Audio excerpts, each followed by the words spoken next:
Yeah, I saw him. I saw him at the scene of the crime when it happened.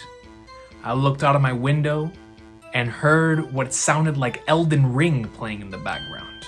Objection! What game was he playing? Objection! Your Honor, why does any of that matter? It has everything to do with it. What was he playing, witness? Yeah, maybe it wasn't Elden Ring. It might have been Final Fantasy XIV Dawn Trail. See? Why does it matter what game he was playing? Objection! Your Honor, of course it matters what he was playing. Because if we look at the date and time in which the crime occurred, then it will all make sense. Order! I will have order in my court. Now, what do you mean by that, Mr. Recon? Yeah. What do you mean by that? That's simple. Because this crime took place on July 5th at 3 p.m. Therefore, the crime could not have been committed because he was playing The Legend of Heroes Trails Through Daybreak. Order! I will have order in my court. Objection! Now, how can you know for certain? Because The Legend of Heroes Trails Through Daybreak released on July 5th. Therefore, he could not have committed the crime because he was playing Peak Fiction.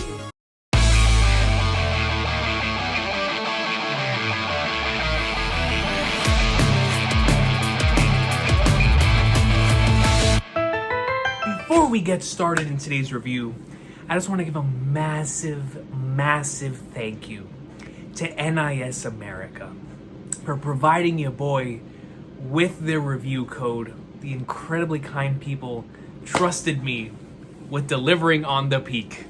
And so I am here today to review a game that I absolutely love, man. One that I could not wait. One that I wanted to shout from the rooftops. Ladies and gentlemen, I have it. I have it in my possession. The Legend of Heroes Kuro no Kiseki, aka Trails Through Daybreak, is now in my possession. And I was like, ah! Telling y'all, man, I could not wait to come on here and talk about it.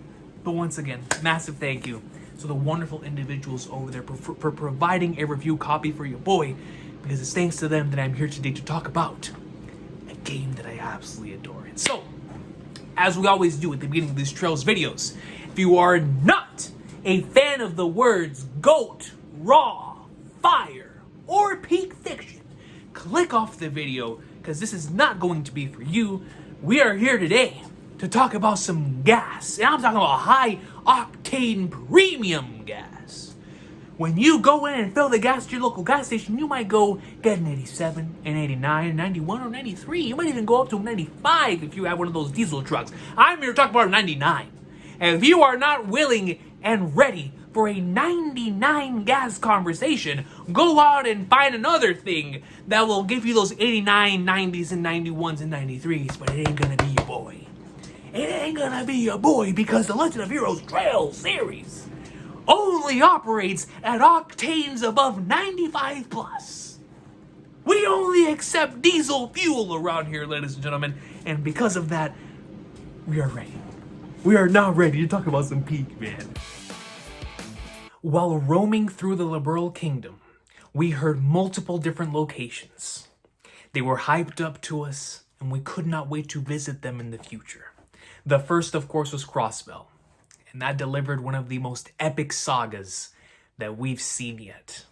The second, of course, the one that was hyped up the most, was our beloved Erebonia, which gave us our favorite Gundam-fueled adventure that ended in one of the most epic and incredible climaxes to any first half of a story this side of Marineford that I have ever experienced. Some of my favorite stuff in all of anything is in that particular stretch at the end of the Cold Steel saga. And so coming off of Crossbell and Erebonia, of course, eventually, we would have to go to the other location that we've known about from the very first game. That is the Calvard Republic. And with the Legend of Heroes, Trails Through Daybreak, we have finally arrived in Calvard. Trails Through Daybreak puts us in the shoes of the main man. The man of the hour. An individual who sits in the middle of law, gray, and chaos. Literally through gameplay mechanics, through thematic story elements, and in the middle of all of the greatness that the story has to offer. Standing right in the middle of law, gray, and chaos, shining a bright dark blue, is one of my favorite characters in the entire series off of one game alone. I know full well I'm not like the cops or racers. I do things my own way. Our beloved MC of this game, Himothy Arkwright.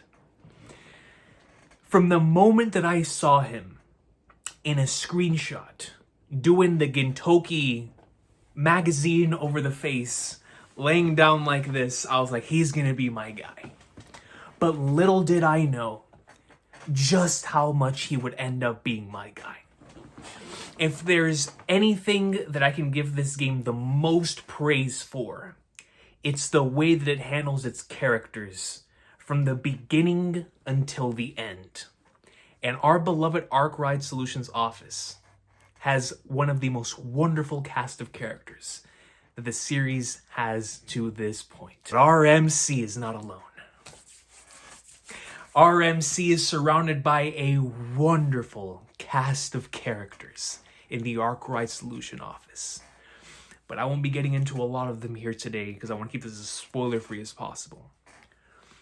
I want to talk about his co-host, his co-star, the character that has been built up to this point through novels within the Trails series, as well as at the end of Trails into Reverie. That is our beloved Agnes Claudel. You have to understand just how much that memento means to me. Whom the two of them, on this journey that they go on, have one of the most incredible and unique dynamics that the series has presented to this point. It's very, very well done in multiple different ways. And the only way that I know how to compare it, not just Van's relationship with Agnes, but also Van's relationship with the rest of the Arkwright Solutions office, is that of Gintoki, Sakata Gintoki from the Gintama series, and the rest of the Yorozuya members. While we're on this topic, I just need to say this for anyone who is watching this video and has not played the Trails series. If you are a fan of that Gintama greatness, or the Like a Dragon Yakuza greatness, if you enjoy these two pieces of media, which I have seen so much interconnected, if one person likes one, they most of the time like the other as well. If you rock with one of these two or both, I would highly recommend checking out Trails Through Daybreak. That might end up being your entry point. Because Trails Through Daybreak, from the beginning of the game, and especially as you get farther into it, it really does feel like a Gintama video game. It really feels like Yakuza within the Trails universe. In the way that the story is presented, the way that certain thematic elements are mixed into the story, it's so well done, especially with our beloved protagonist in the middle of these different things that come about because of his motto of taking on any sort of thing as long as it's within his realm and his sense of justice, right? Anything between, as the gameplay system lets you know, between law, gray, and chaos, and you make decisions that will push you more towards the chaos realm, the gray realm, or the law realm, and those are your decisions to make. But the fact remains is that he takes these jobs, these things, these requests from other individuals who know he's going to be within one of those three elements. And it's up to him, of course, or you as the player, to make those decisions that will push him in one of those directions. And it's so brilliantly done, especially for his character, that I can't help but think of Yakuza and Gintama in the way that they also balance that type of thing as well.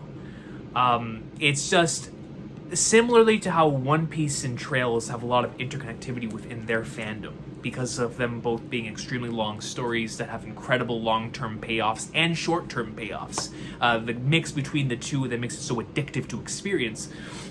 Trails Through Daybreak also has that similarly to how Gintama and Yakuza both have a good mix of short and long-term payoff within their episodic stories that then lead into a longer narrative. And that leads me into the side quests in this game.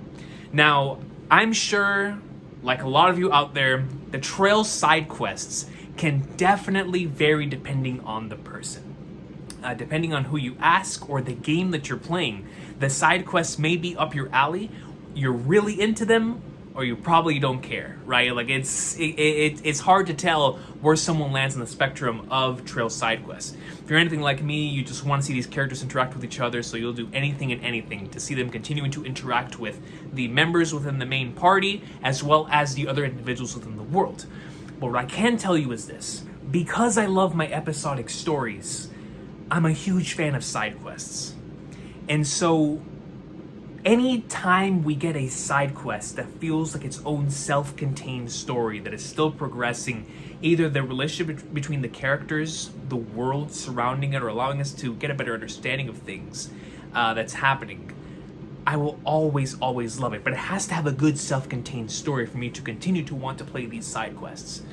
The best, or I should say my favorite, my favorite example of this within the series comes from Trails from Zero, which I always think back to that game's side quests as being the standard for me in this series. I loved the side quests in that game so much. And the Daybreak side quests for me feel like that taken to the next level. I love the side quests in this game.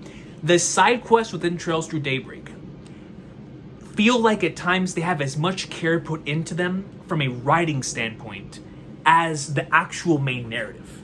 And you know, most of the time in these JRPGs, the side quests normally don't have... You can tell, right? You can tell whenever you're on the main path or when you go into a side quest and you see how, okay, you might have put the B team on here.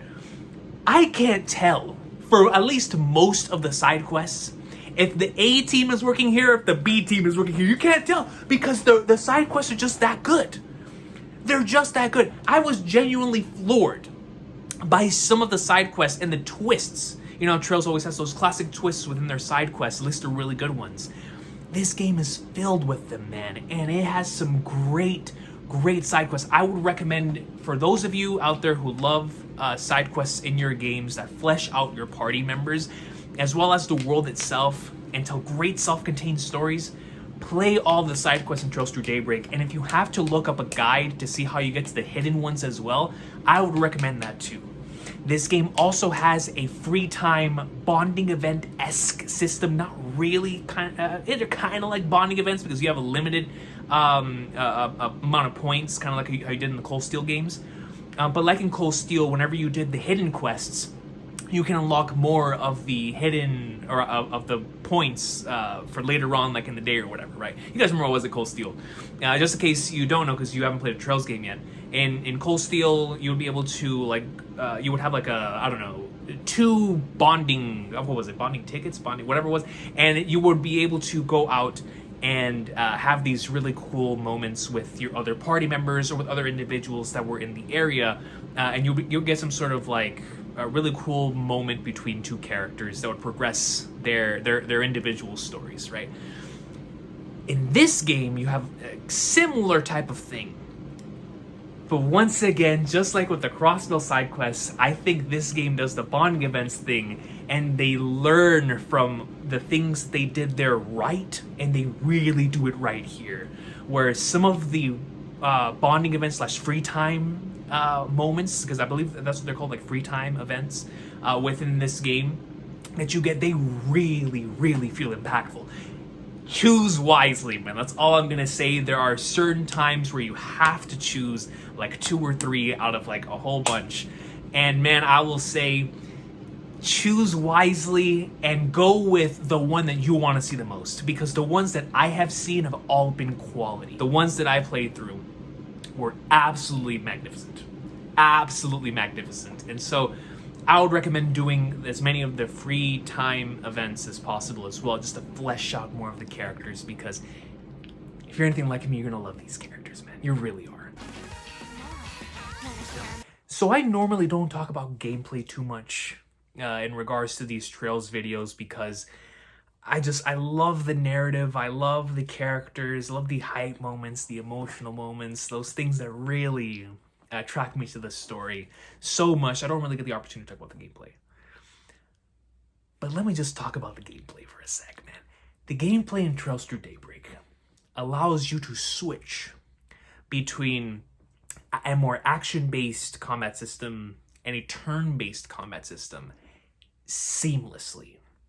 And it's really, really cool. I would recommend when you get to your first real dungeon in the game, which, by the way, you can go ahead and play that within the demo, which is already released. It allows you to play around like the first 5 or 10 hours, depending on how fast you go through everything. If you literally do everything, I think it's around like the first 10 hours of the game. That's available right now on PlayStation. I believe on Switch it lets you go up to the prologue, and on PlayStation it lets you go up to chapter 1. So a prologue should only take you a couple hours, and if you go to chapter 1, it might take you up until like 10 hours if you do as much as I did. So with that being said, though, if you want to see how like the gameplay loop would be or could be, I would definitely recommend downloading the demo, especially since it carries over your progress into the actual game. But it's really cool how that gameplay loop works, because obviously there's like the gameplay loop that's there within just the combat, and then there's the overall gameplay loop that we're also used to playing within a Trails game. But here it's so cool because you get to pick and choose, right? Let's just say you're in the middle of a dungeon and you see some monsters that you want to go and fight. You have to make a decision at that point in time whether you want to tackle this as an action battle or a turn-based battle, or if you want to do both. Both is what I have been doing and will continue to do, because man, do I enjoy it. I really like going out, seeing some enemies, hitting them as much as I possibly can, staggering them, then pressing the turn-based button, and then I start the battle with a major advantage. It's literally just like if you were to go out, play one of the older games, and you have to go up behind them and hit them a few times. And then once you hit them a few times, you go into the battle and it gives you the advantage. It's like that, except while you're out there, they will turn around and start trying to fight you too. So you have to try and hit them with your special attacks until you stun them. Then once you stun them, deploy the shards, you get into battle.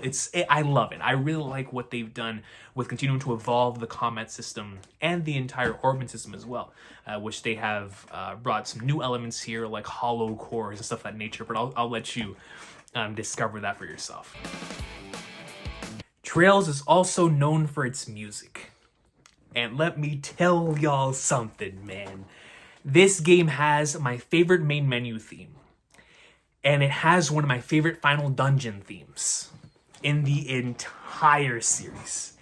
And that's not even counting some of the incredible town themes, some of the incredible battle themes, or like really emotional moment themes. Like, there are so many great soundtracks within this game that if you are one of those individuals who loves listening to Trails soundtracks in your free time, you are going to be an individual who's going to listen to a lot of these soundtracks in your free time. There are so many great soundtracks. The opening is a banger as well. But man, for me personally, that main menu theme is absolutely peak. But like I said, when y'all get to that, you know Trails does never miss with the final dungeon theme.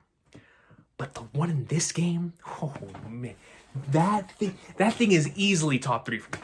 Easily, right there with the Spiral of Ereboses, right, of the world of, which that to me was like the pinnacle of what a final dungeon theme could sound like. This is right up there with that. So man, you've got some greatness in store for you in regards to the epic soundtrack that Trails is known for. It definitely continues its legacy in that regard. So within these videos, I've noticed that there's a continuous amount of requests to ask either what's a correct play order for Trails, or if you can start with the one that was just recently released. When Trails into Reverie came out, as well as Cold Steel 4, both of those games were concluding the first half of the story. So it's like, for the One Piece fans out there, it's like if you were to start a story at Impel Down or Marineford, right? Or like a post Marineford or something, literally, right? Like that's the exact counterpart for the Trails series. So Trails Through Daybreak is as if we're starting at Romance Dawn Part 2 again in the Return to Sabaody Archipelago. And it feels like a restart for the entire series. Well, of course, carrying on a lot of elements from before because it's continuing. Trails is a series that continues from one game to the next as one continuous timeline and switches POVs once we get into, a brand new location.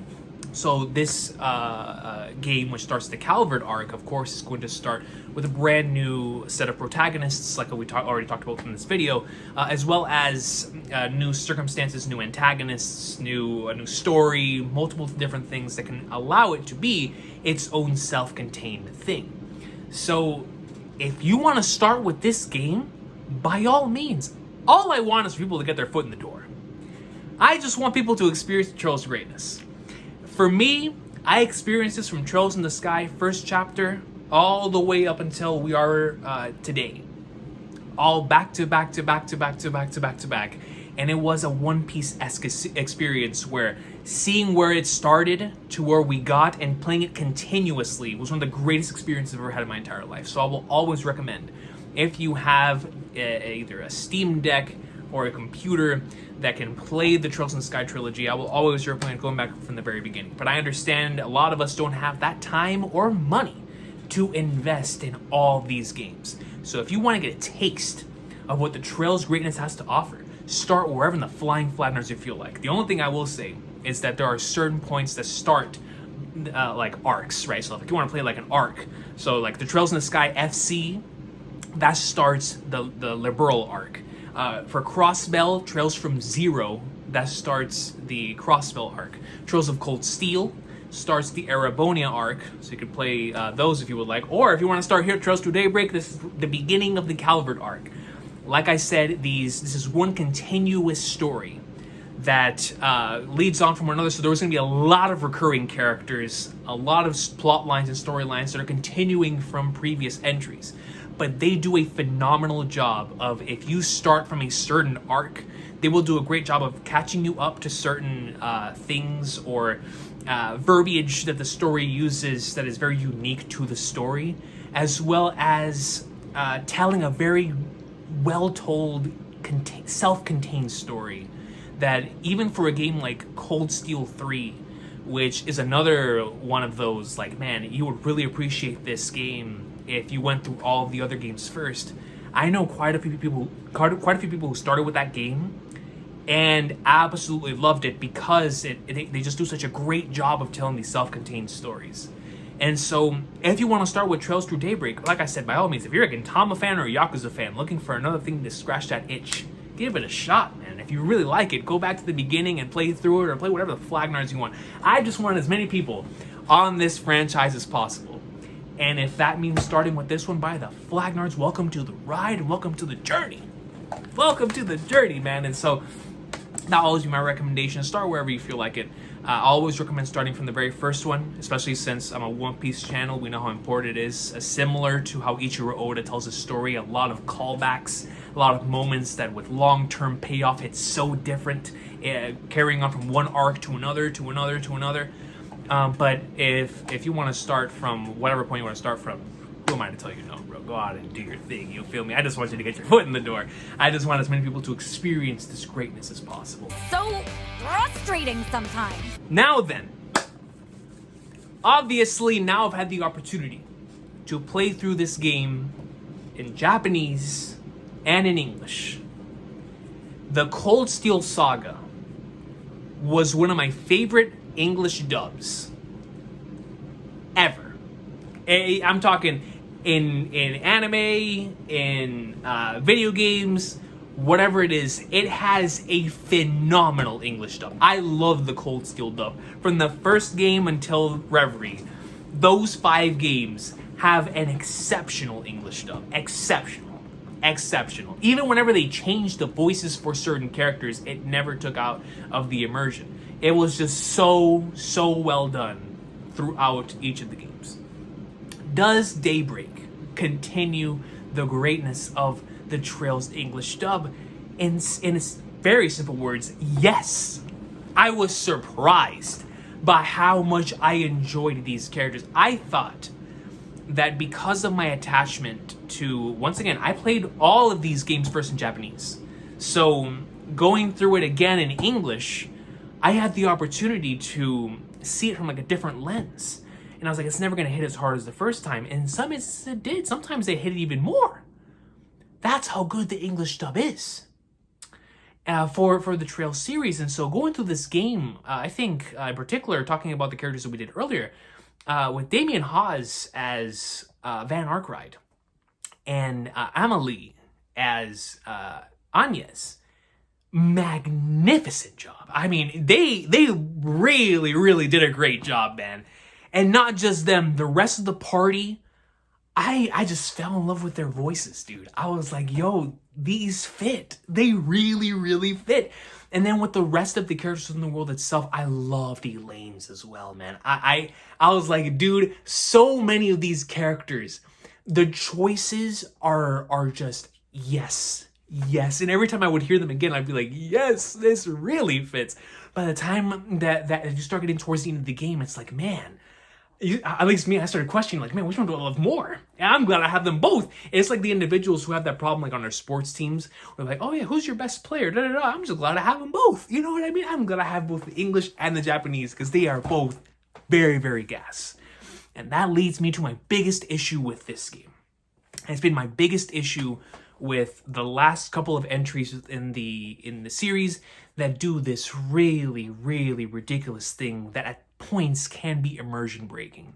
And that is a complaint that I've often given to the series before, and I'll continue to give it to it because it is the only thing that I have it's negative to say about this franchise that really like sticks out to me. And that is that when you enter a scene sometimes, one character will speak and the other character will not. Or it'll be even more jarring at times where you'll have certain characters, like you'll have like 3 characters that speak in a scene and then the other 3 characters don't speak in a scene. So it's like you're reading text for these characters, but these characters are speaking their lines. And it just, it always is so disappointing. It's so disappointing because especially when a game has as high quality of a dub as this, I'm like, man, give me as many of these lines voiced as possible. I know we probably won't ever get a game like Cold Steel 2 again where most of the lines are voiced, or if not additional extra lines are voiced. But it is really disappointing when you get to a scene like that, because I would much rather have a scene that is completely not voiced than have a scene where some characters are voiced and other characters are not, because then it just feels like there's just a disconnect there.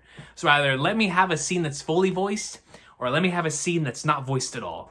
But whenever you start having a character, and like I really enjoy hearing the voices, so I'm like, okay, fine, I'll take it. But it's just something I really hope they fix in future games, where we get to either have most of the scenes, and I'm talking about like obviously it's Trails. There's way too many lines of dialogue to have them all voiced. I completely understand that, and I would not expect anything, any of the sort to happen, right? But in regards to scenes like that, like have a clear difference between a scene that's not voiced and a scene that is voiced, right? Like don't have 4 characters talking in a scene and then 2 characters who are not talking. It just feels very strange. So those are my biggest issues with the last couple of entries, but in particular with this one, it's really jarring at times. Where, like I said, I could not wait to hear the voices again, particularly for our main cast. And there would be certain scenes where other characters would be speaking, and then our main cast would remain silent. And I'd be like, dude, what the flag nards are we doing here? Like, seriously, what are we doing? So that's my biggest issue with this game. And it has nothing to do with the story, the characters, the gameplay, or the music, or anything. It's that stuff is really disappointing. But that aside, like I said, this is one of my favorite games in the entire series. For me to say that about a first entry, the only other times that I felt this way while playing through a first entry were from Trails from Zero and Cold Steel 3, which both of those games do what I love most about this series, and that's tell a strong, self-contained story while also tying up threads and or bringing in elements from previous games and giving us that long-term payoff sense of euphoria that's always so awesome. And those two games do really well. And Trails Through Daybreak does a magnificent job of doing exactly that. That great mix of short-term payoff and long-term payoff. And so, ladies and gentlemen, let me tell y'all this. If you are a fan of this story, and we just finished coming off of Cold Steel 2, Cold Steel 3, Cold Steel 4, and Trails into Reverie. These masterclass video games that were released back to back to back to back. And you were wondering, how are they going to keep this up? What is going to happen now? Are we going to slow things down again like we did in previous introductory games? Are we going to bring the quality down or anything of the sort? Do not worry. You don't have to worry about the quality going down. You don't have to worry about not feeling that same adrenaline that you did during those games. You don't even have to worry about, man, I'm really going to miss these characters, or I don't know if I'm going to really rock with these characters. If you rock with these characters the way that I rock with these characters, oh man, you'll be ready up and in there like swimwear. You will be ready to take on any jobs and any requests for the Arkwright Solutions office. You'll be willing to put on a badge of honor for the Arkwright Solutions office. You will be willing to go out to Dunkin' Donuts and try out as many confectionaries as possible for the Arkwright Solutions office. You might even go to your fellow or just local car dealerships just to see if you can see a car that could take you and make you fall in love with as much as Van loves his car. You know, there are multiple different things at play here that are going to make you want to move forward with this franchise. And so, if you are looking for that next sense of peak fiction coming off of what is undoubtedly an incredible experience that you're currently having throughout this 2024, if you are playing this game, then undoubtedly you probably have already played Final Fantasy VII Rebirth, Like a Dragon Infinite Wealth, Persona 3 Reload, Grand Blue Fantasy Relink. Maybe you've even gone in and played the Elden Ring DLC and are currently playing the Final Fantasy XIV DLC. Now, I've never played Final Fantasy XIV. I've played all the other ones that I just mentioned. And what I can tell you is if you were to play Trails Through Daybreak right here, right now, you are going to have that same type of peak running through your veins as you did whenever you played those games over there. Because the Legend of Heroes only delivers on greatness. It only delivers quality. And I will say this, if you love the games in this franchise that continue to tell these high quality narratives with emotional character moments and extremely hype moments that'll get you out of your seat, Legend of Heroes Trails Through Daybreak is right up your alley. Ladies and gentlemen, I look forward to seeing all of you on July 5th when this game officially releases, because it is going to be one for the ages. I appreciate y'all so much for watching. Thank you so much for stopping by the channel today. This has been Legend of Heroes Trails Through Daybreak spoiler-free review. I will see y'all next time. Take care, and thank y'all so much, man. Thank you, NIS America, for the review code, dude.